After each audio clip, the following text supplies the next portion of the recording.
Bismillah. Assalamualaikum warahmatullahi wabarakatuh. Alhamdulillahi rabbil alamin wa bihi nasta'inu ala umurid dunya waddin wa ala alihi wa sahbihi ajma'in, amma ba'du. Bapak Ibu Jamaah Masjid Agung Sleman Dr. Wahidin Sudirohusodo rahimani wa rahimakumullah, dan juga kepada para pemirsa dimanapun Anda berada, rahimani wa rahimakumullah. Insyaallah pada sore hari ini, Selasa 22 April 2026 bertepatan dengan 4 Zulqa'dah 1447 Hijriah, akan kita lanjutkan kembali kajian rutin setiap Rabu pekan keempat bersama guru kita Al-Ustadz Ami Nur Bait STBA Hafizullah Ta'ala, pembahasan dari buku Fikih Bermadhab. Dan insyaallah pada sore hari ini tema yang akan diangkat yaitu taklid beragama. Bagi para hadirin atau para pemirsa yang memegang bukunya, bisa dilihat di halaman 237. Mari kita bersama-sama mengikuti kajian bersama beliau, insyaallah sekitar 1 jam ke depan. Apabila nanti ada sisa waktu, bisa kita gunakan untuk sesi tanya jawab. Bagi yang hadir maupun para pemirsa bisa bertanya di nomor 0878 3944 0511. Baiklah, kita ikuti kajian pada sore ini pada beliau Al-Ustadz Ami Nur Bait STBA Hafizullah Ta'ala, fa'alaihi falyatafaddal mashkura. Assalamualaikum warahmatullahi wabarakatuh. Waalaikumsalam warahmatullahi. Alhamdulillah wassalatu wassalamu ala Rasulillah wa ala alihi wa sahbihi wa mawalah, wa ashhadu an la ilaha illallah wahdahu la syarikalah, wa ashhadu anna Muhammadan abduhu wa rasuluh sallallahu alaihi wa ala alihi wa sahbihi wa man tabi'al huda ila yaumil qiyamah. Alhamdulillah, puji syukur kita haturkan kehadirat Allah Azza wa Jalla di kesempatan sore ini di Masjid Agung Sleman. Kita kembali melanjutkan kajian dengan membaca buku Fikih Bermadhab. Insyaallah yang akan kita baca adalah kaidah dalam taklid beragama. Tujuan kita dengan belajar ini adalah agar tidak terjadi taklid buta. Jadi kalaupun misalnya ada sebagian di antara kita yang melakukan taklid, setidaknya tidak sampai pada titik taklid buta. Karena ternyata taklid itu sendiri tidak mutlak dilarang, sebagaimana tidak mutlak diperbolehkan. Dan kita perlu tahu batasannya, seperti apa taklid yang boleh dan seperti apa contoh taklid yang dilarang. Dan ini merupakan pelengkap dari kajian masalah ijtihad. Karena pertemuan sebelumnya kita telah menyelesaikan pembahasan tentang kaidah-kaidah ijtihad, maka berikutnya pasangannya adalah membahas tentang masalah kajian seputar taklid. Sekarang kita coba baca terlebih dahulu. Tadi sudah diisyaratkan dibuka di halaman 237. Tafadhal. Kaidah dalam taklid beragama itu agar tidak terjadi taklid buta. Bismillah wassalatu wassalamu ala Rasulillah, amma ba'du. Pelengkap kajian tentang ijtihad adalah pembahasan masalah taklid, karena umumnya dua hal ini saling berpasangan. Dalam arti, orang yang berijtihad akan diikuti orang lain yang taklid kepadanya. Di setiap generasi umat ini akan selalu ada orang yang taklid karena kemampuan umat Islam dalam memahami agama bertingkat-tingkat. Ada yang mencapai derajat mujtahid, sebaliknya ada yang sangat awam dalam masalah agama. Oleh sebab itu, masyarakat yang awam agama akan taklid kepada tokoh yang dia ikuti dalam beragama. Dan itu ada di setiap generasi. Sehingga dulu di zaman sahabat ada yang seperti itu, di zaman tabi'in ada yang seperti itu, dan seterusnya sampai zaman kita. Bahkan di zaman kita orang yang taklid jauh lebih banyak. Sejumlah dengan banyaknya orang awam yang ada di tengah kaum muslimin. Karena itulah mengajak orang untuk belajar agama, salah satu di antara tujuannya adalah mengurangi potensi keberadaan orang-orang taklid agar dia bisa berpindah dari muqallid, kemudian dia bisa menjadi muttabi', orang yang mengikuti ajaran Nabi SAW berdasarkan dalil. Selanjutnya, berdasarkan hal tersebut, kita perlu memahami batasan masalah taklid agar kita tidak terjebak dalam bentuk taklid yang terlarang. Berikut ini beberapa catatan yang perlu kita perhatikan terkait taklid. Pertama, pengertian taklid. Kata taklid berasal dari kata kerja qallada yuqallidu yang artinya memasang kalung di leher. Adapun secara istilah, taklid didefinisikan dengan qabulu qaulil ghairi min ghairi hujjatin, menerima pendapat orang lain tanpa mengetahui dalilnya. baik, taklid dari kata kilada. Kilada itu artinya kalung. Kilada, qaf, lam, alif panjang, dal, kemudian tak marbutoh. Kilada artinya apa? Kalung. Sehingga taklid artinya memasang kalung di leher untuk digelendeng. Jadi seperti apa, Pak? Kerbau. Ya, seperti binatang. Maka karena sudah dipasang kalungnya di leher, kemudian dia ngikuti siapapun yang nyeret. Diseret ke kanan dia ikut, diseret ke kiri dia ikut, ya. Disuruh maju dia ikut, disuruh diam dia diam. Seperti itulah gambaran orang yang taklid.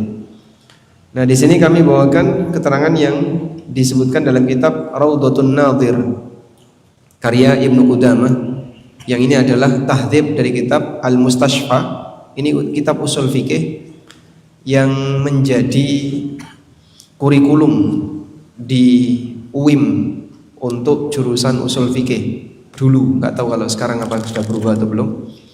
Di zaman saya pakai Raudhatun Nadhir di Madinah International University, dan kitab ini terhitung kitab usul fikih bagi para mahasiswa ya cukup rumit karena cukup banyak cabang-cabang yang disebutkan oleh penulis. Di situ penulis menyebutkan taklid didefinisikan dengan qabulu qaulil ghair min ghairi hujjah, menerima pendapat orang lain min ghairi hujjatin tanpa mengetahui dalilnya. Pokoknya madep mantep melu sinten guru gandol sarunge Mbah Yai. Jadi Mbah Yai ngetan yang melu ngetan, Mbah Yai ngulon melu ngulon. Selanjutnya, korelasinya dengan makna bahasa adalah bahwa orang yang taklid diibaratkan binatang yang diberi kalung di lehernya, lalu dia mengikuti kemanapun si penggembala itu menariknya. Keterangan perbedaan taklid, ittiba, dan ikhtiar. Ada 3 istilah dalam memilih pendapat yang perlu kita bedakan. 1. Taklid itu mengambil pendapat orang lain tanpa mengetahui dalilnya. 2. Ittiba, berpendapat berdasarkan dalil baik Al-Quran, hadis, ijma maupun qiyas yang diterima. 3. Ikhtiar, itu memilih salah satu pendapat ulama yang diyakini lebih mendekati dalil. Istilah lainnya adalah tarjih. Berdasarkan definisi dan keterangan di atas, ada beberapa kesimpulan yang perlu kita perhatikan. 1. Orang yang berpendapat berdasarkan dalil bukanlah melakukan taklid, tetapi melakukan ittiba. 2. Taklid berlaku bagi orang yang tidak mengetahui dalil, seperti orang awam. Adapun orang yang memiliki kemampuan dalam memahami dalil, tetapi dia mengikuti pendapat salah satu ulama, kemudian dia memahami bahwa pendapat itu sesuai dengan dalil, maka itu bukan taklid, tetapi ikhtiar atau tarjih. 3. Orang yang bertaklid hanya bisa mengikuti ulama mujtahid. Untuk itu, dia tidak boleh mengkoreksi atau menilai benar dan salahnya karena dia tidak bisa memahami dalil. Baik. Jadi dengan mengenal tiga istilah ini, terutama untuk istilah taklid dan ittiba, itu dua hal yang berbeda.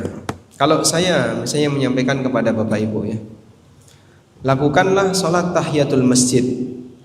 Karena Nabi SAW bersabda, "Idza dakhala ahadukumul masjida fala tajlis hatta yarka'a rak'atain."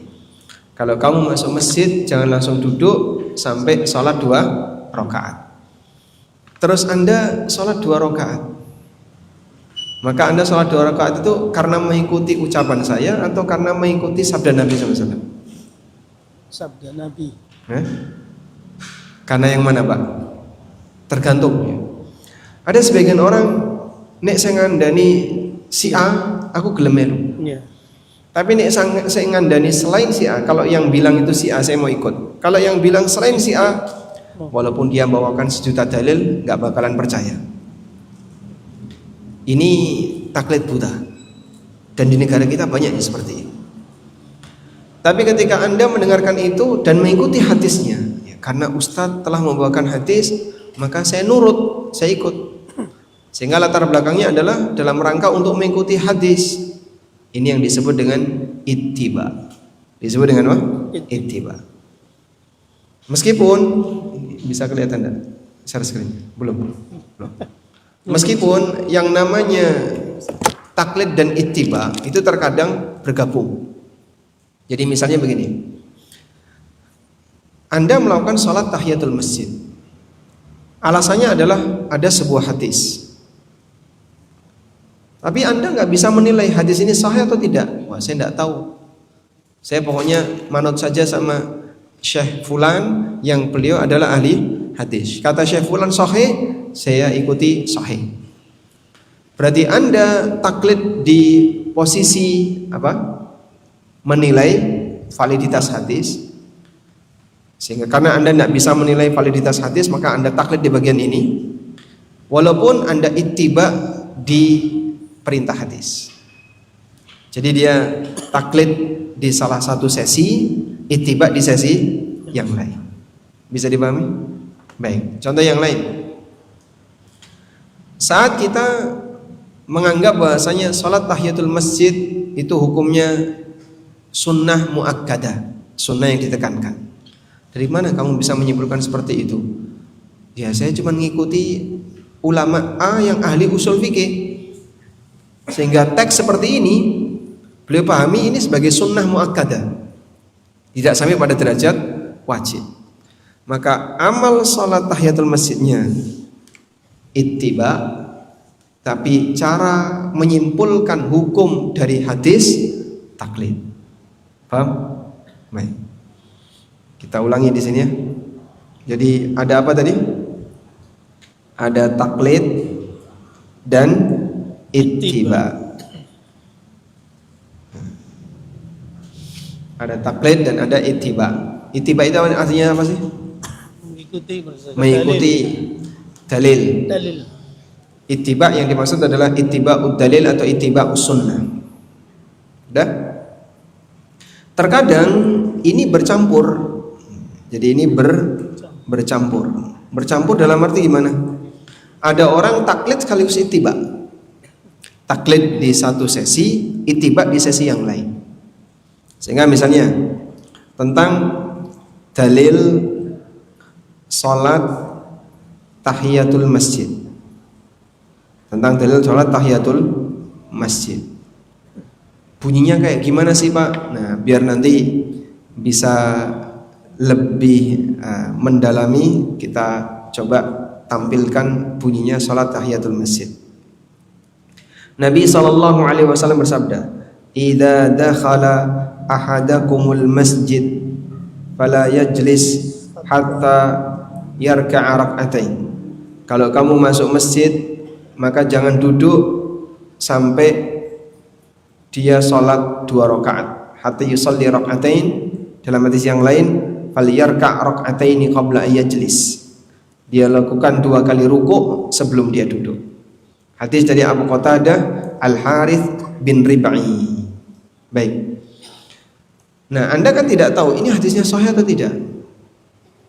Terus kita taklid kepada Imam Muslim. Nah, di sini rawahu Muslim, Pak.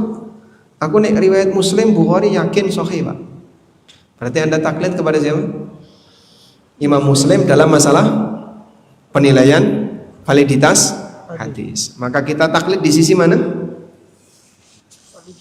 Penilaian hadis, dan kita ittiba di sisi isi hadis. Paham insyaallah? Baik. Disitulah terkadang taklid dan ittiba bergabung. Karena itu 2 ilmu yang ini penting untuk diketahui dan dipahami oleh setiap orang yang mau menyimpulkan hukum. Ilmu usul fikih, ilmu hadis. Kalau ilmu hadis ini membahas tentang validitas hadis, sehingga tugas para ahli hadis adalah menjelaskan tentang kesimpulan sebuah hadis, apakah itu valid, sahih atau tidak. Sedangkan ilmu usul fikih ini menyimpulkan, membuat kesimpulan hukum, memberikan kesimpulan hukum dari hadis. Kalau hadis seperti ini menunjukkan makna wajib, menunjukkan makna dianjurkan, menunjukkan makna sunnah muakkadah, nah itu usul fikih yang maju. Nah, kalau orang punya 2 ilmu ini, masya Allah, ini manusia langka. Seperti Imam Ahmad rahimahullah, kemudian beberapa ulama yang lainnya yang mereka ahli hadis, dan di saat yang sama mereka juga ahli dalam ilmu usul fikih. Meskipun kenyataannya Allah membagi ilmu ini pada 2 kelompok manusia yang berbeda umumnya. Jadi jarang bisa gabungin. Sampai kata Imam Asy-Syafi'i rahimahullah, qala Asy-Syafi'i, Imam Asy-Syafi'i rahimahullah pernah mengatakan kepada murid-muridnya, antumus sayadilah, antum as-sayadilah, kalian itu apoteker. Sayadilah itu artinya apoteker. Wa nahnu al-atibba, sedangkan kami itu dokter. Maksud dari perkataan beliau pernah menyampaikan kepada muridnya Imam Syafi'i itu banyak yang ahli hadis. Kalian wahai para ahli hadis itu seperti apoteker. Apoteker itu bisa ngeracik obat, tapi yang punya wewenang memberikan obat ini ke pasien dokter. Sehingga apoteker dia nggak boleh Pak, misalnya ngeracik obat untuk pasien tertentu tidak boleh. Dia bisa ngeracik obat, tapi nggak punya wewenang untuk memberikan ini ke pasien. Dipahami Pak? Nah, apoteker ini seperti orang yang menilai validitas hadis. Dia sebagai sumber dari obat. Sedangkan dokter wa nahnul atibba, dan kami al-atibba itu para dokter.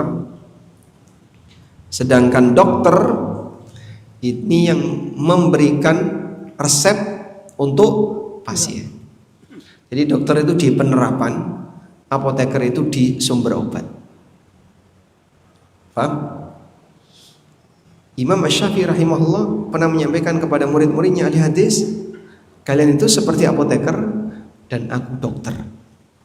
Karena beliau pemahaman terhadap usul fikih lebih dominan dibandingkan penelitian beliau dalam masalah keabsahan hadis. Makanya walaupun Imam Syafi'i punya musnad Asy-Syafi'i, tapi tidak lebih terkenal dibandingkan karya-karya muridnya. Maka jarang kita jumpai HR Syafi'i, itu jarang. Kebanyakan apa? HR Ahmad, HR Bukhari, HR Muslim, HR Tirmidzi. Padahal itu dari sisi senioritas lebih tinggi Imam Syafi'i dibandingkan mereka. Taib. Nah, terkadang kita taklid di area ilmu hadis, tapi untuk kesimpulannya insya Allah aku bisa sendiri misalnya. Ada yang punya kemampuan seperti itu. Atau sebaliknya, aku taklid di bagian validitas, atau aku taklid di bagian usul fikih, tapi untuk hadis dia taklid kepada yang lain, dan seterusnya. Nah, selanjutnya di situ ada ikhtiar. Nah, ada satu lagi ikhtiar. Ikhtiar itu seseorang dihadapkan pada aneka pendapat. Ikhtiar itu artinya apa, Pak?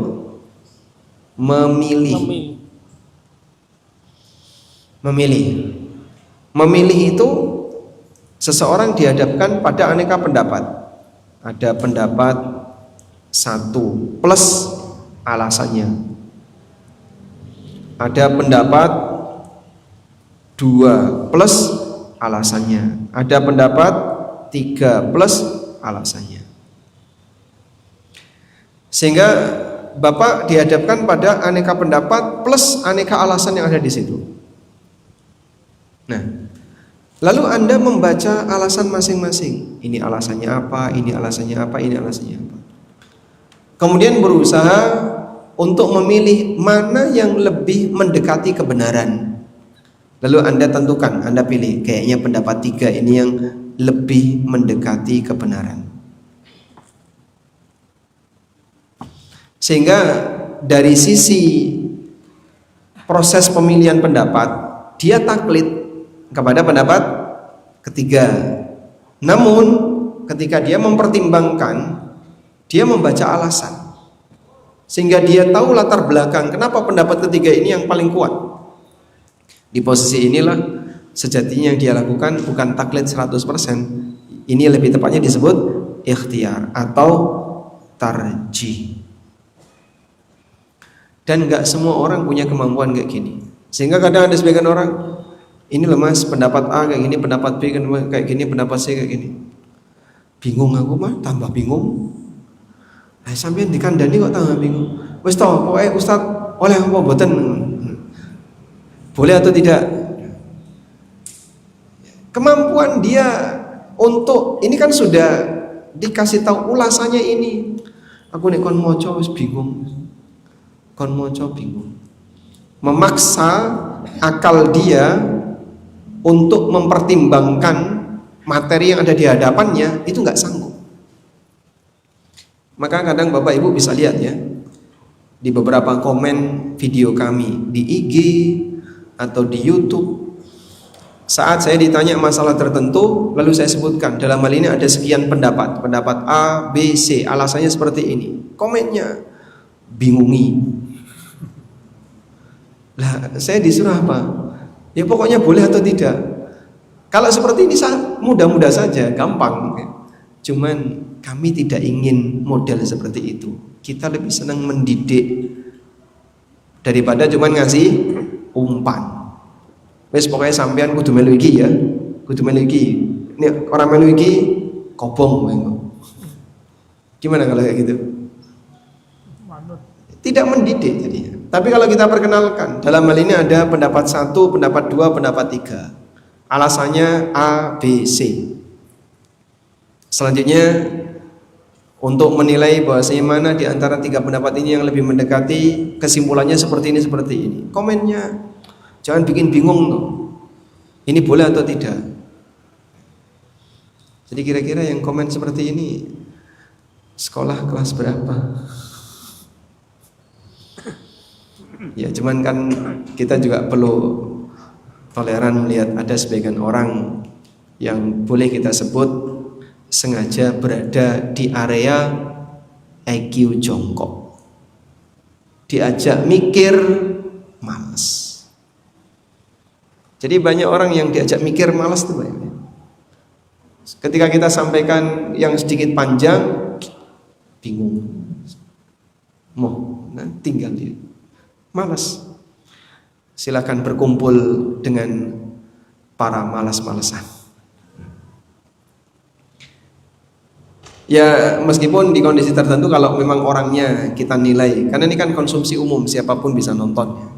Kalau fatwa pribadi misalnya, orangnya kita nilai kayaknya orang ini kalau diajak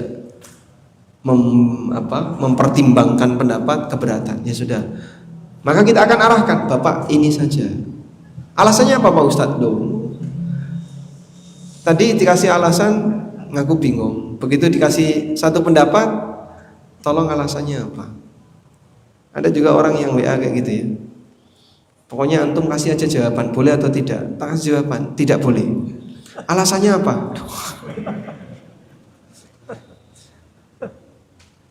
Masya Allah. Nama Pak.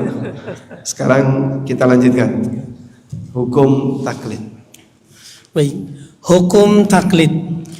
Secara umum, taklid tidak dilarang, terutama bagi orang awam yang tidak mampu memahami dalil untuk dibuat kesimpulan hukum. Ibnu Abdul Bar menjelaskan, ulama sepakat bahwa orang awam agama harus taklid kepada ulamanya.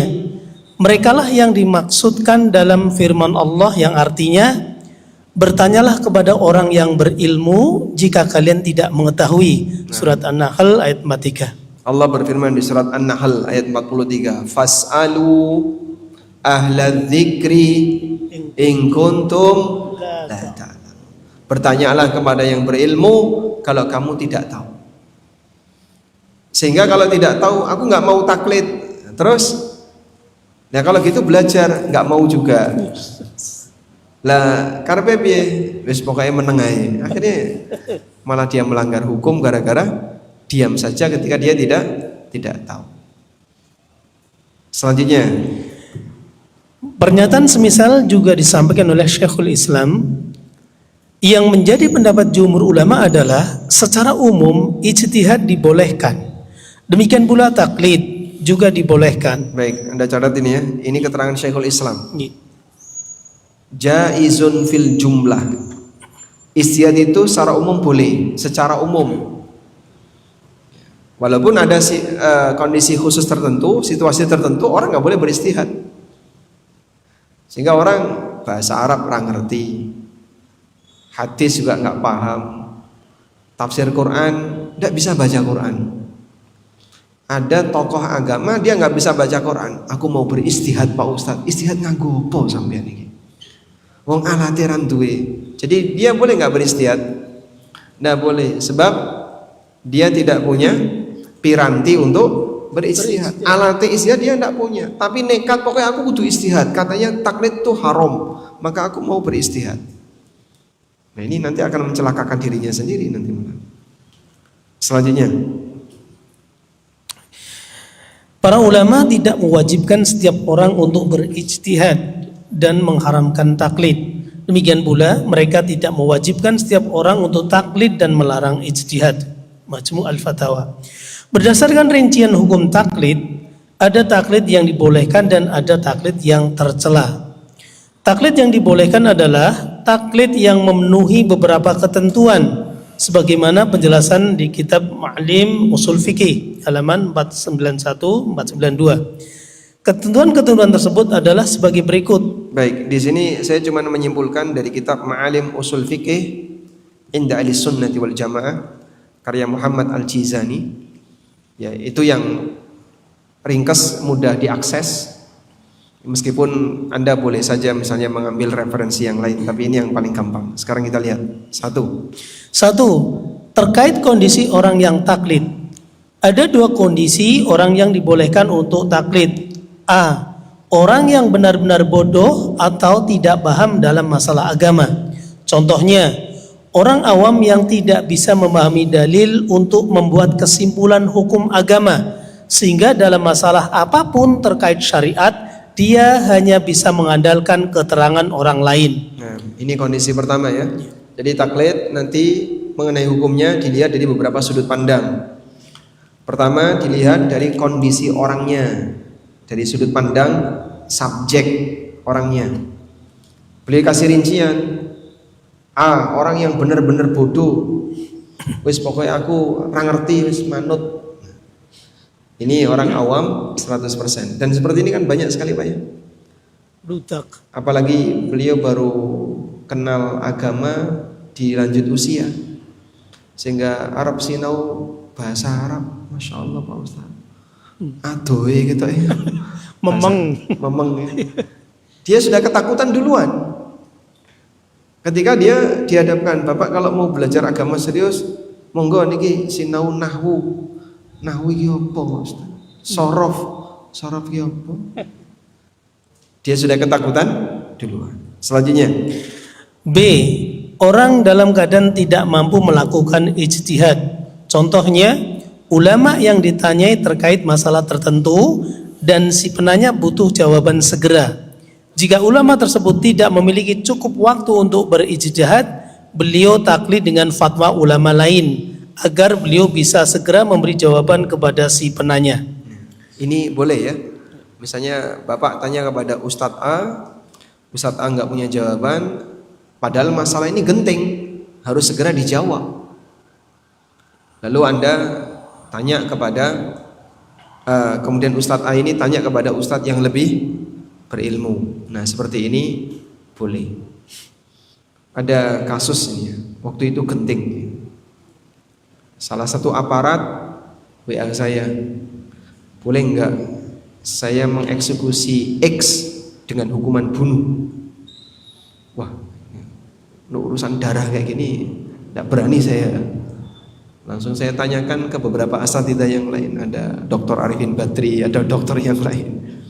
Jawaban dari mereka yang saya forward ke beliau, menurut Dr. Arifin Badri boleh, menurut dokter ini boleh misalnya. Jadi kita dalam posisi ketika saya nggak punya jawaban untuk masalah ini dan nggak berani. Kasus kalau sudah sampai pada tingkatan darah, nyawa orang, ini harus orang yang lebih senior, yang lebih paham ilmu, yang lebih berwenang untuk jawab. Nah, kita lemparkan ke yang lain. Itu contohnya. Selanjutnya. Yang kedua, kondisi orang yang menjadi tujuan taklid haruslah orang yang dikenal berilmu, memiliki sifat amanah, berkomitmen dengan agama, dan bukan orang yang berpahaman menyimpang. 3. Pendapat yang diikuti dalam taklid tidak bertentangan dengan dalil nas, baik nas Al-Quran, hadis maupun ijma ulama. Baik, Anda lihat di sini nomor 2 ya. Orang yang menjadi tujuan taklid, yang dimaksud tujuan taklid itu siapa Pak? Ulama yang jadi referensi tadi. Saya taklid kepada si A, B taklid kepada si A, maka A ini haruslah orang yang dikenal berilmu, memiliki sifat amanah, bukan tipe orang yang punya penyimpangan seksual, atau tipe orang yang dia tidak amanah megang harta yayasan, atau tipe orang yang apalagi, dan aneka pelanggaran-pelanggaran yang itu bahkan sampai pada tingkatan kriminal. Berkomitmen dengan agama. Komitmen dengan agama itu dia sinkron antara penjelasan dia di depan umum dengan praktek amalan dia sehari-hari. Bapaknya memotivasi orang memperbanyak ibadah, ngata-ngatakan ibadah, memperbanyak ibadah. Wong ora tau Jumatan. Teng pundi niku? Jumatan teng Mekah. Mangke jam 1 balik. Nanti jam 1 pulang. Jumatan di mana? Mekah. Jam 1 Indonesia, Mekah jam pinter, Pak. Masih jam 8. Jam 1, jam 8. Nggih? Dan seperti itu ada orang yang percaya itu. Kemana?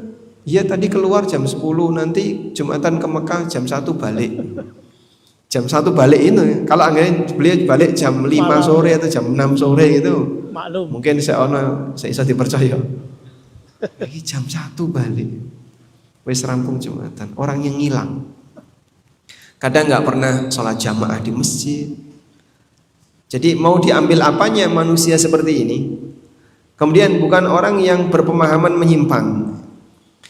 Kalau dia jelas penganut paham Khawarij, atau penganut paham Murji'ah, atau penganut paham Mu'tazilah, atau iyah yang lainnya, apalagi paham Syiah, kamu nanti malah ditipu sama dia. Bagi dia menipu itu bisa bernilai pahala yang disebut dengan akidah apa? Taqiyah. Lalu pendapat yang diikuti dalam taklid tidak bertentangan dengan dalil nas, baik Al-Quran maupun hadis maupun ijma' ulama. Kalau sudah cetha bertentangan, taklid dosa. Oh, tapi jarene beliau boleh kok. Perempuan nggak jilbaban nggak apa-apa. Ada nggak yang berpendapat kayak gitu? Disampaikan di TV itu. Wanita boleh tidak pakai hijab, boleh tidak pakai jilbab ketika di tempat umum. Nah, yang penting kan ada ulamanya. Ya, kalau yang penting ada ulamanya, terus nanti kalau salah yang nanggung dosa dia, kamu, aku nggak ikut dosa, kok bisa? Kenapa kamu pilih dia? Nanti akan dipertanggungjawabkan di akhirat. Selanjutnya, 4. Tujuan taklid adalah dalam rangka mengikuti kebenaran, bukan membenarkan semua yang diikuti. Penting ya, mengikuti kebenaran, bukan membenarkan yang diikuti. Karena ada orang yang kadang begitu, tanya ke Ustadz A nggak boleh, tanya Ustadz B nggak boleh, Ustadz C nggak boleh, Ustadz D boleh. Aku pilih Ustadz D karena beliau boleh. Apa-apaan ini? Jadi dia sengaja nyari-nyari apa yang sesuai dengan hawa nafsunya, apa yang sesuai dengan keinginannya. Berkedok di balik atas nama agama tadi ya, untuk membela pelanggaran yang dia lakukan. Dan itu bahaya. Allah Subhanahu wa taala Maha tahu lahir batin hamba.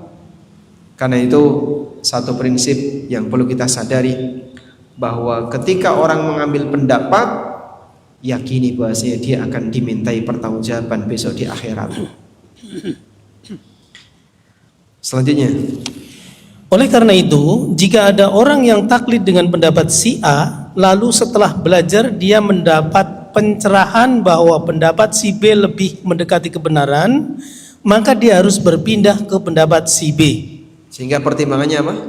Kebenaran. Karena ini lebih mendekati kebenaran. Bukan karena ini yang lebih sesuai kepentingan. Kebenaran dengan kepentingan selalu sinkron nggak Pak?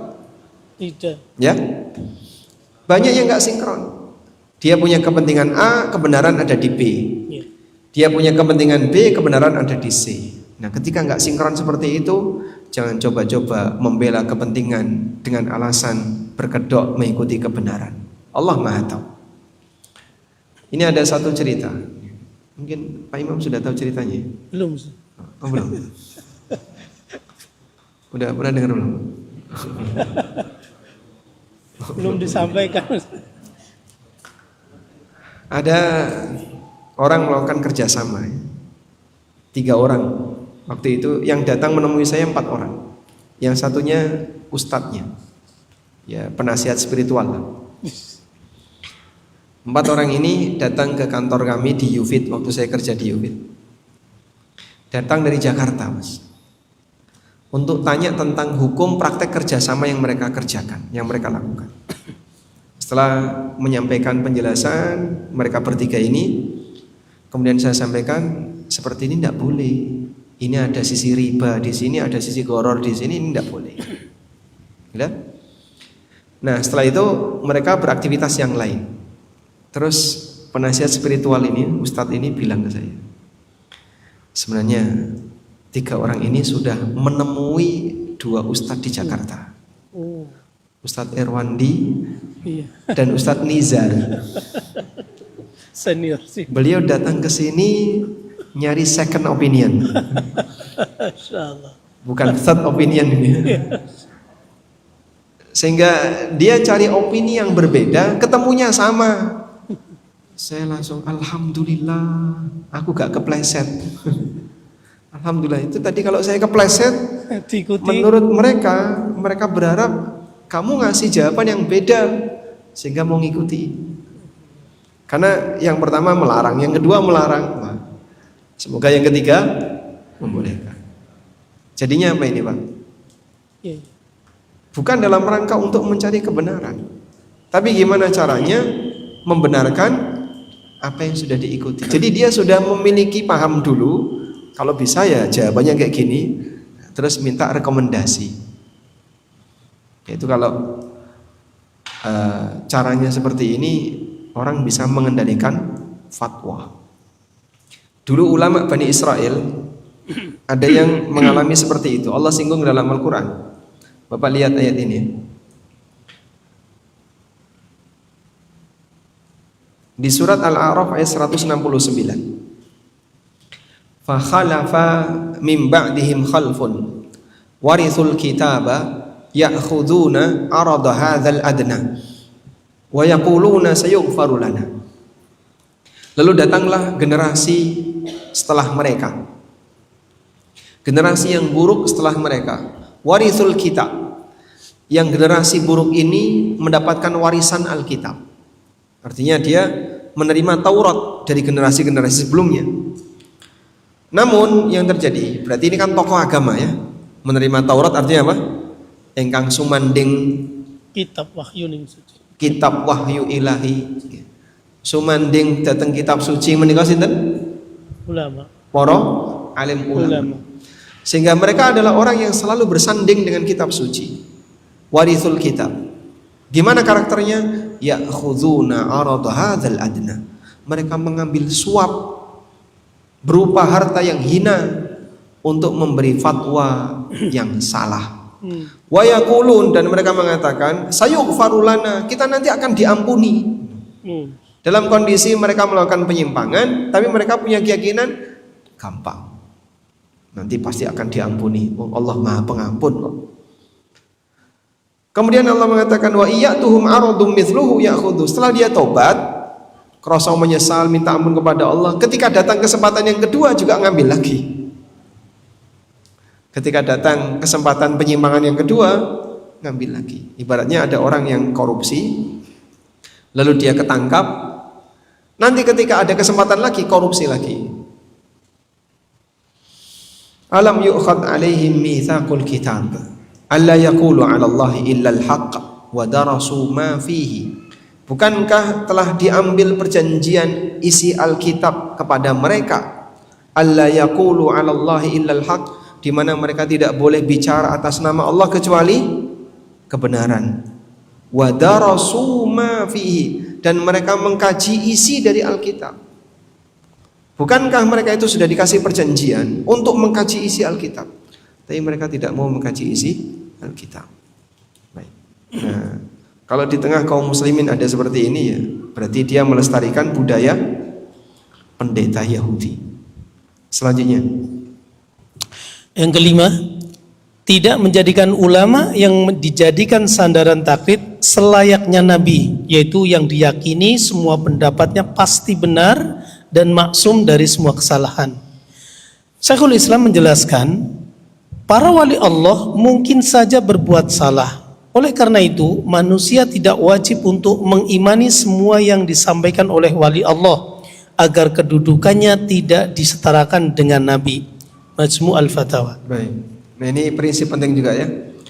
Jadi kalaupun misalnya Bapak meyakini ulama A ini banyak benernya, sehingga kalau terjadi perbedaan pendapat, saya rata-rata akan ngikuti apa yang dikatakan oleh ulama A, karena menurut saya beliau ini banyak benernya. Kalaupun seperti itu, kita tidak boleh menyikapi beliau sebagaimana layaknya nabi yang gak pernah kepleset karena maksum. Nah, tidak boleh disikapi seperti itu. Boleh saja sering taklid kepada A, tapi tidak boleh kultus A sebagaimana layaknya nabi. Kultus itu kan bertingkatnya. Kultus itu bertingkat.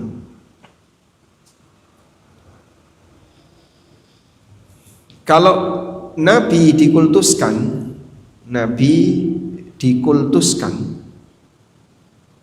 maka nabi ini dijadikan Tuhan, disembah, dimintai doa.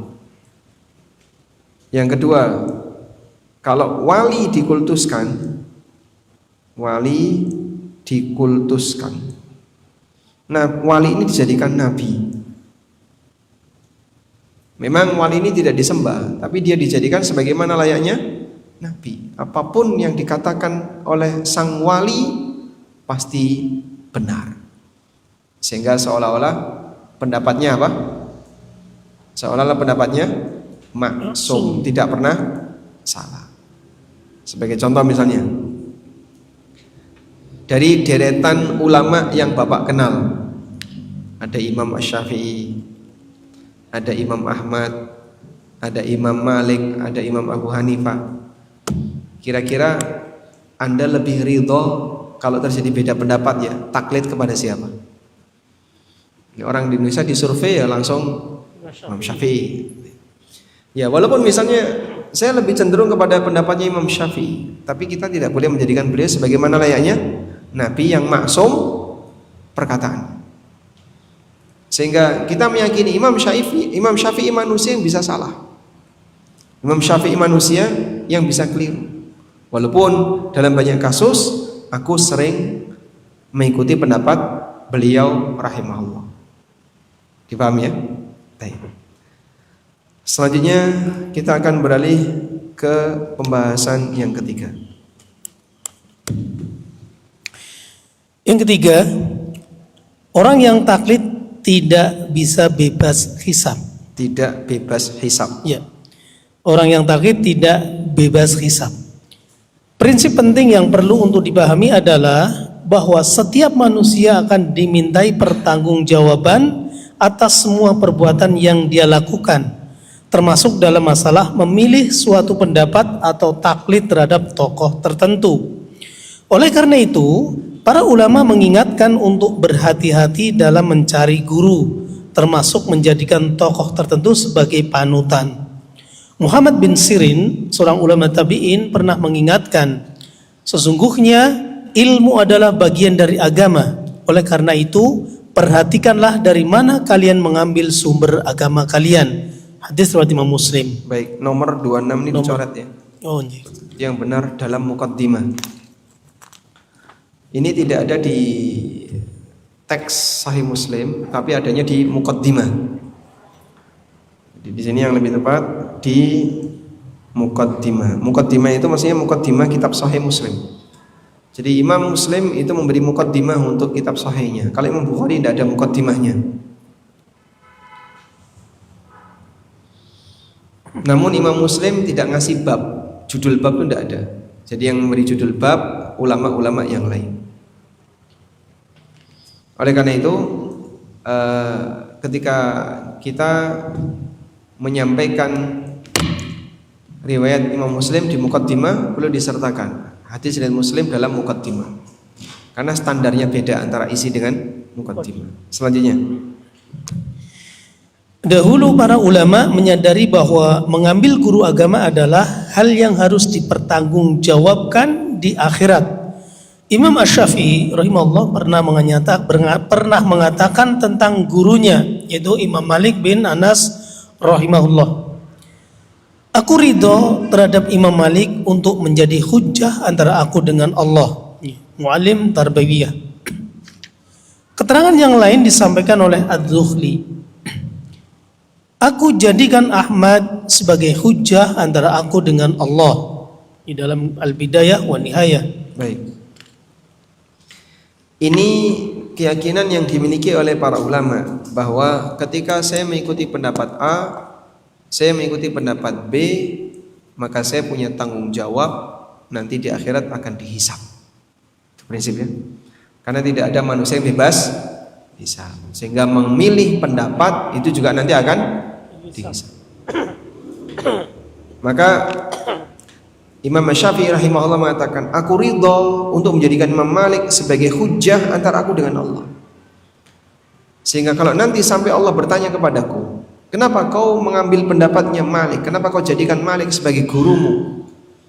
Imam Syafi'i sudah siap dengan jawaban. Aku ridho untuk menjadikan Imam Malik sebagai hujjah antara aku dengan Allah. Karena beliau melihat kesalehan Imam Malik, ketakwaan Imam Malik, komitmen Imam Malik dalam memegang kebenaran dan seterusnya. Demikian pula yang disampaikan oleh Adz-Dzuhli. Imam Adz-Dzuhli pernah mengatakan, Ittakhadtu Ahmad hujjatan fima baini wa bainallah. Aku menjadikan Imam Ahmad sebagai hujjah antara aku dengan Allah. Sehingga kalau nanti Allah bertanya kepadaku, kenapa kau jadikan Imam Ahmad sebagai guru? Az-Zuhli sudah siap dengan jawabannya. Anda juga sama ya. Nanti Bapak punya guru A, guru B, kenapa kau ngikuti itu? Kok gabung sama kajian ada di sini? Rame ya Allah. Alasannya mau rame. Kenapa kau pokoknya kajian ini yang kau ikuti? Snacknya banyak. Alasan seperti itu diterima kan? Baik, selanjutnya. Catatan pemahaman yang keliru. Ada pemahaman yang menyimpang di masyarakat. Jika kita telah mengikuti ulama atau taklid kepada ulama, itu artinya kita bebas dari tanggung jawab. Jadi, jika pendapat yang kita ikuti benar, kita mendapat pahala. Sebaliknya, jika pendapat yang kita ikuti adalah pendapat yang salah, yang menanggung dosanya adalah ulama yang kita ikuti.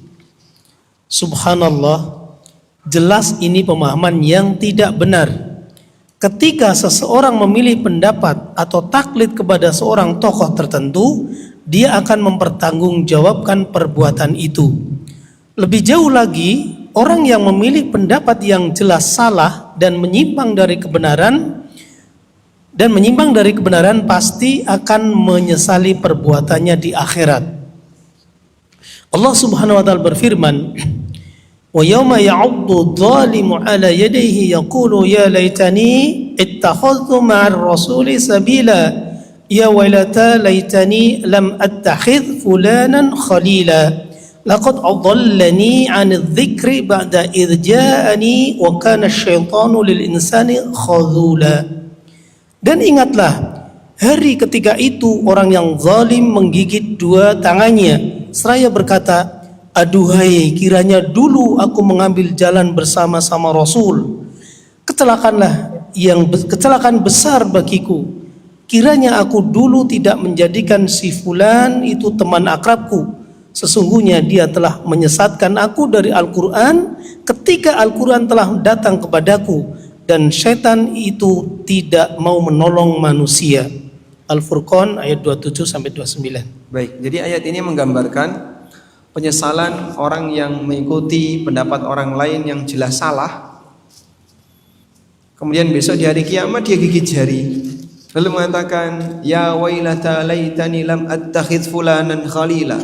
Andaikan dulu saya tidak mengikuti orang itu, tidak menjadikan si fulan.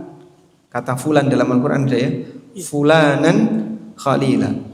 Andaikan aku tidak mengikuti fulan sebagai khalil. Khalil itu apa ya? Teman yang sangat dekat, sehingga kita ngikutin terus, nempel terus, itu khalil.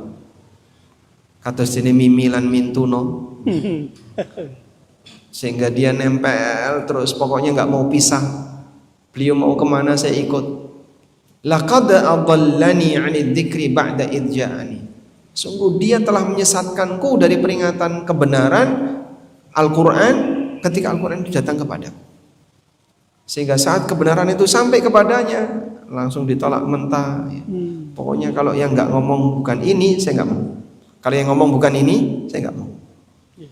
Dan cukup banyak orang yang seperti itu. Nah, dan ini contoh salahnya pemahaman bahasanya orang yang taklid bebas hisab. Padahal tidak ada manusia yang bebas hisab. Semuanya akan dihisab oleh Allah untuk mempertanggungjawabkan perbuatan yang dia lakukan. Dan tidak ada istilah manusia nanggung dosa orang lain. Tapi Pak, coba lihat ini ya. Katanya ada orang yang mikul dosa orang lain, Pak. Liyahmilu auzarahum yaumal qiyamah. Liyahmilu auzarahum kamilata yaumal qiyamah. Wa min auzaril ladzina yudhillunahum bighairi ilm. Ala sa'a ma yazirun. Mereka akan menanggung dosa mereka kamilatan, secara sempurna, yaumal qiyamah, besok di hari kiamat. wa min auzaril ladzina yudhillunahum, termasuk juga dosa-dosa orang yang mereka sesatkan bighairi ilm, tanpa alasan yang benar, tanpa ilmu. Ayat ini berbicara tanggung jawab orang yang ngajak orang lain menyimpang itu lebih besar. Sehingga saat dia secara sengaja menyesatkan masyarakat, ngajak orang untuk berbuat jahat, ngajak orang untuk jauh dari syariat, maka mereka semuanya berdosa. Dan yang ngajak ini, dia mikul dosanya sendiri dan mikul dosa setiap orang yang pernah dia ajak. Disitulah bahayanya ketika seseorang menyebarkan penyimpangan dalam beragama. Dan bahkan kadang ini diikuti sampai lintas negara. Di sini ada, di sana ada, sampai lintas negara. Meskipun ya, orang yang ikuti tadi dia juga akan ikut berbuat dosa, sehingga dia turut juga mendapatkan dampak buruk dosanya. Sekarang kita lihat lanjutannya. Yang keempat, bentuk taklid yang tercela. Ada beberapa bentuk taklid yang tercela. Di antaranya, 1. Taklid buta hingga menyebabkan orang berpaling dari peringatan Allah, yaitu tidak mau belajar sama sekali. Termasuk dalam contoh ini adalah mengikuti ajaran leluhur yang tidak jelas asal usulnya, meskipun bertentangan dengan syariat Allah. Allah Subhanahu wa taala berfirman, "Wa idza qila lahum ittabi'u ma anzalallahu qalu bal nattabi'u ma wajadna 'alaihi aba'ana aw law kana asy-syaitanu yad'uuhum ila 'adzabis sa'ir." Apabila dikatakan kepada mereka, ikutilah apa yang diturunkan Allah, mereka menjawab, tidak, tetapi kami hanya mengikuti apa yang kami dapati bapak-bapak kami mengerjakannya. Dan apakah mereka akan mengikuti bapak-bapak mereka walaupun setan itu menyeru mereka ke dalam siksa api yang menyala-nyala. Surat Luqman ayat 21. Baik. Jadi model taklid buta yang pertama ya. Terus pokoknya apapun yang disampaikan oleh leluhur. Leluhur itu bahasa lainnya apa? Ajaran nenek moyang. Atau apa lagi? Ya ini sudah jadi pakeme. Pokoknya pakeme kayak gini. Sehingga ini sudah jadi ajaran yang mendarah daging di tengah keluarga kita. Kamu tidak boleh keluar dari pakem seperti ini. Ini contoh taklid yang buta.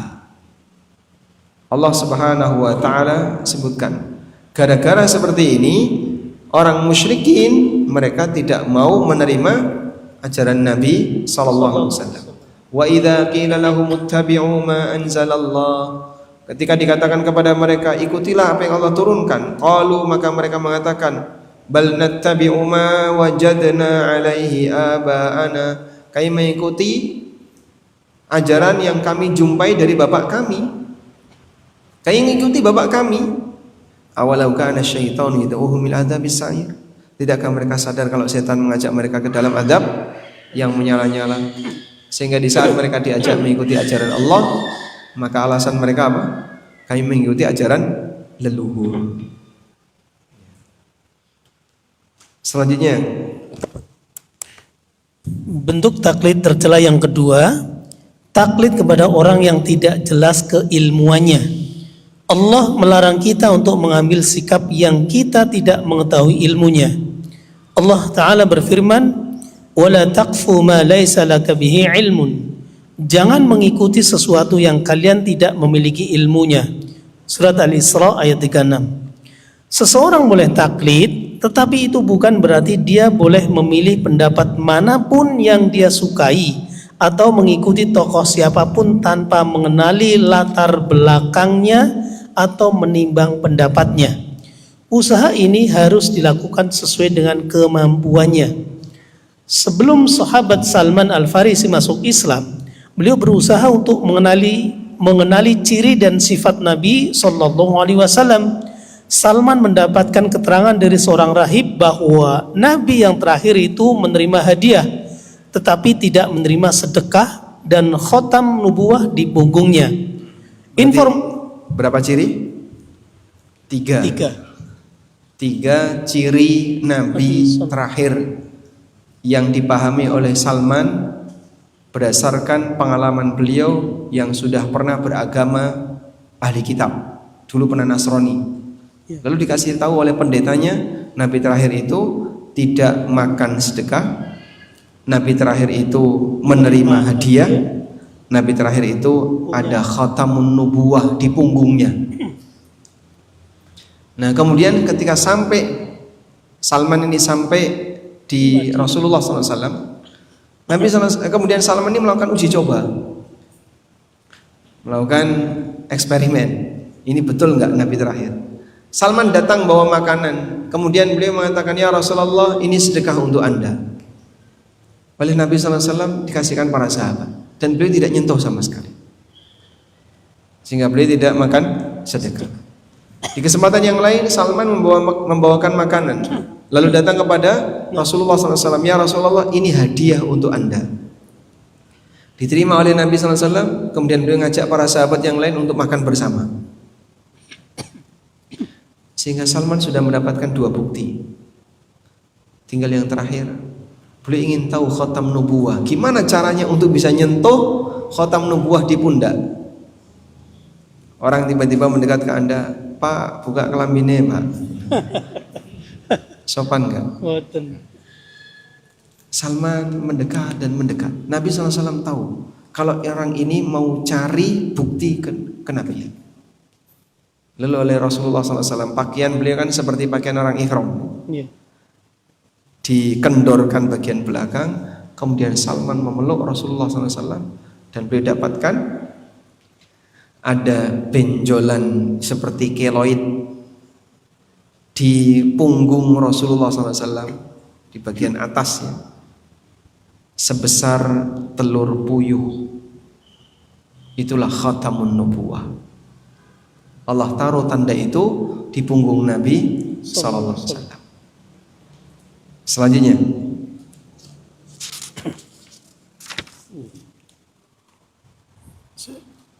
informasi ini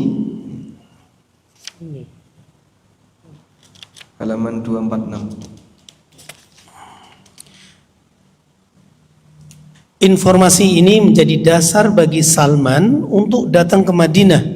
Akhirnya beliau membuktikan kebenaran itu ketika ketemu Nabi sallallahu alaihi wasallam. Hadis riwayat Al-Hakim dalam Mustadrak nomor 6543. Masya Allah. 3. Sehingga di sinilah Salman punya keyakinan yang kuat bahwasanya Rasulullah SAW ini adalah Nabi terakhir. Dalam sebagian riwayat biografi tentang Salman disebutkan bahwa Salman ini meninggal di usia 250 sekian tahun. Jadi ada yang bilang Salman ini sebenarnya manusia generasi dulu yang Allah pertahankan hidupnya sampai ketemu Rasulullah SAW. Setelah Nabi SAW wafat, Salman masih hidup. Masya Allah. Tapi tentang riwayat ini juga diragukan apa benar beliau termasuk di antara manusia generasi dulu. Jadi kalau yang seumuran dengan Salman sudah pada meninggal semua, seperti Waroko, ya, itu sudah meninggal. Katanya Salman seumuran itu, jadi generasi sebelum generasinya Nabi SAW, sehingga dia hidup di 2 generasi. Orang kalau di usia 80 tahun itu sudah ganti generasi belum? Sudah. Kancane wis do ora ono ya.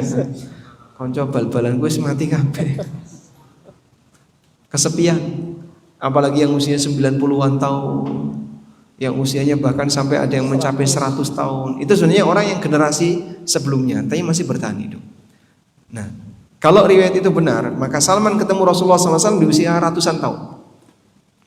Namun beliau masih kuat fisiknya, sebagaimana orang pada umumnya, sehingga masih bisa merekam hadis, masih bisa memahami hadis, masih bisa beraktivitas jihad dan seterusnya. Selanjutnya, yang ketiga, taklid kepada pendapat yang jelas bertentangan dengan syariat. Allah Subhanahu wa taala berfirman, "Wala tattabi'u min duni awliya, wala tattabi'u min dunihi awliya." Jangan mengikuti para tokoh selain Allah. Al-A'raf ayat 3. Keempat, taklid kepada pendapat setelah mendapatkan penjelasan kebenaran. Ya. Jadi ada 4 jenis taklid yang tercela. Pertama, taklid kepada leluhur, sehingga dia agamanya dipengaruhi dan diwarnai oleh budaya yang gak jelas sumbernya, sehingga dia meyakini sesuatu tapi gak ada dasarnya. Jari ini wong tua kok yang ini, jari ini kabeh kok jari ini. Keyakinan tapi bersumber dari jari ini. Ada nggak gitu Pak? Banyak. Ya. Akidah al-Jariniyah, kumpulan akidah Jarini, madhab Jarini. Yang kedua, taklid kepada orang yang nggak jelas keilmuannya. Dukun jadikan rujukan untuk minta fatwa. Padahal dia dukun. Itu riwayat beliau belajar agama dari mana? Tidak jelas Pak, tapi beliau membuka pengobatan alternatif. Ya ini dukun. Yang ketiga, taklid terhadap pendapat yang jelas bertentangan dengan Al-Quran, walaupun bisa jadi dia adalah tokoh agama. Ngajak orang atau ngajak wanita untuk tidak berjilbab. Yang keempat, taklid kepada pendapat setelah mendapatkan penjelasan kebenaran. Jadi dia sudah tahu riba itu haram dan praktek seperti ini riba, tapi saya golek-golek lihat nih, tujuannya apa? Barangkali ada second opinion, third opinion, pendapat yang kesekian, pendapat yang kesekian, yang nanti beda dengan pendapat yang sebelumnya. Wallahu a'lam. Baik, mungkin itu yang bisa kita sampaikan sebagai pengantar. Sekarang jam 4:50. Ada sisa waktu, kita kembalikan ke jamaah. Wassallallahu ala nabiyyina Muhammadin wa ala alihi wa sahbihi wasallam. Baik, jazakallah wala Ustaz Ammi Nur Bait STBA Hafizullah Ta'ala yang telah memberikan materi pada sore hari ini. Baiklah, ada pertanyaan masuk Ustaz, kami bacakan. Bolehkah jika seseorang ditanya satu persoalan agama, lantas ia memberi jawaban sesuai dengan pendapat Ustadz A, karena ia meyakini Ustadz A punya kompetensi dan sesuai dengan dalil yang benar? Boleh ya, seperti ini. Kayak tadi ya. Di posisi ketika beliau tidak punya jawaban, kemudian pertanyaan ini mendesak untuk mendapatkan jawaban, lalu orang ini ngikuti orang lain yang diyakini lebih kompeten. Baik, mungkin sedikit sebagai cara untuk mengambil pendapat yang benar. Pada asalnya saat kita berhadapan dengan perbedaan pendapat, maka Allah perintahkan fa in tanaza'tum fi syai'in farudduhu ilallahi war rasul. Kalau kalian beda pendapat dalam urusan apapun, kembalikanlah kepada Allah dan Rasulnya sallallahu alaihi wasallam. Mengembalikan kepada Allah dan Rasul artinya mengembalikan kepada dalil. Sepakat dengan ini. Namun terkadang kita kesulitan untuk melakukan upaya itu. Maka berikutnya adalah kita menemukan alasan dari masing-masing pendapat. Sehingga A punya alasan, B punya alasan, C punya alasan. Sekarang silahkan ditimbang masing-masing alasan ini. Kalau tidak bisa menimbang alasan itu, minta tolong orang lain untuk menimbang. Minta tolong orang lain untuk menimbang itu minta tolong siapa Pak? Anda baca tulisan yang menjelaskan perbedaan pendapat. Misalnya, saya kalau diminta untuk mentarjih tidak bisa. Tapi ada tulisan Ustadz A yang sempat membahas itu dan beliau ngasih tarjih. Nah itulah contoh kita minta tolong kepada orang yang menimbang. Contoh ya, saya sudah pernah membaca perbedaan pendapat ulama tentang hukum apakah Jumatan itu boleh dijamak dengan asar ataukah tidak.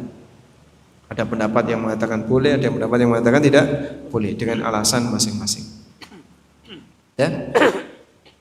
Ketika sudah membaca itu, terus saya dapat fatwa dari Perhimpunan Al-Irsyad, Dewan Fatwa Perhimpunan Al-Irsyad. Yang itu adalah kumpulan para doktor yang mereka membahas tentang kasus-kasus yang banyak terjadi di masyarakat. Salah satunya adalah pembahasan tentang hukum menjamak antara Jumatan dengan salat asar. Di situ ada tarjih, pemilihan pendapat yang benar setelah dipaparkan perbedaan pendapat A, B, C, terus tarjih. Dan dari situlah kemudian ketika saya baca, oh cara tarjihnya seperti ini. Yang itu berbeda dengan yang saya pahami sebelumnya. Sehingga berubah pendapat. Berubah pendapat. Nah, ini contoh waktu kita tarjih dulu, kita nggak bisa dengan maksimal. Ada metode tarjih yang ditawarkan atau yang ditunjukkan oleh para asatidzah yang lain. Lalu kita mengikutinya. Nah, maka di posisi ini kita tarjihnya minta tolong yang lain.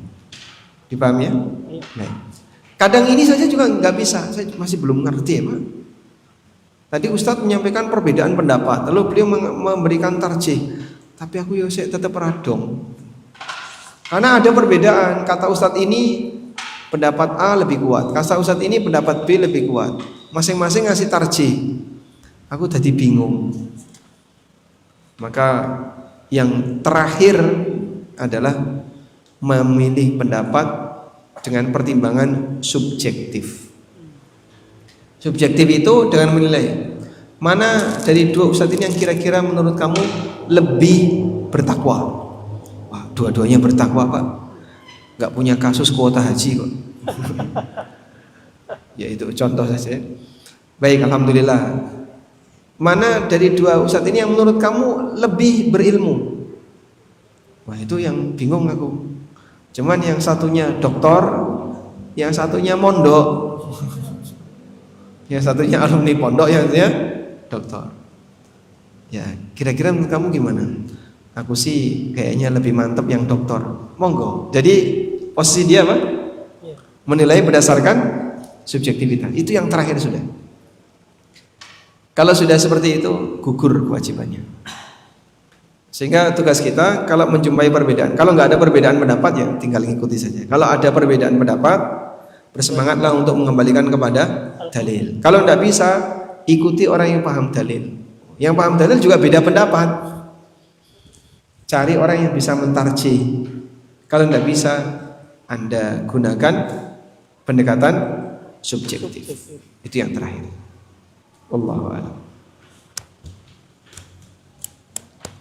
Baik, jazakallahu khairan atas jawabannya. Mungkin ada yang bertanya, kami beri kesempatan. Ingin bertanya langsung? Onje. Yang sikat mau nih. Terima kasih Ustadz atas kesempatannya.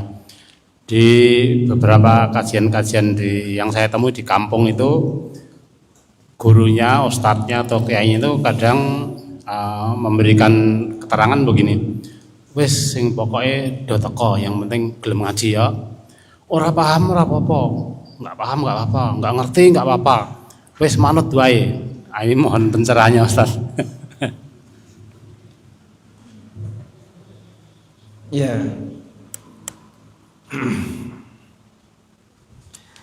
Memang terkadang tidak semua manusia, tidak semua peserta pengajian bisa memahami yang disampaikan oleh ustaz. Tapi itu tidak boleh dijadikan alasan untuk mutung. Karena kalau mutung nanti selamanya bodoh. Dulu beberapa kali waktu awal-awal ketika saya belajar ya, banyak sekali materi ustadz yang saya nggak paham. Karena waktu saya belajar awal-awal itu pembahasannya tentang qawaid fiqhiyah. Untuk karena pergi gak ngerti. Pengantarnya ndak ada, tapi tiba-tiba ikut di situ karena memang sudah jalan. Cuman yang kita ikuti saja. Alhamdulillah, saya termasuk open itu koleksi, suka koleksi. Jadi ngomong apa yang kira-kira penting untuk saya catat, tak catat. Tapi nggak ngerti, ya mau dicatat aja. Sekian tahun berikutnya paham. Jadi ada 3 tahun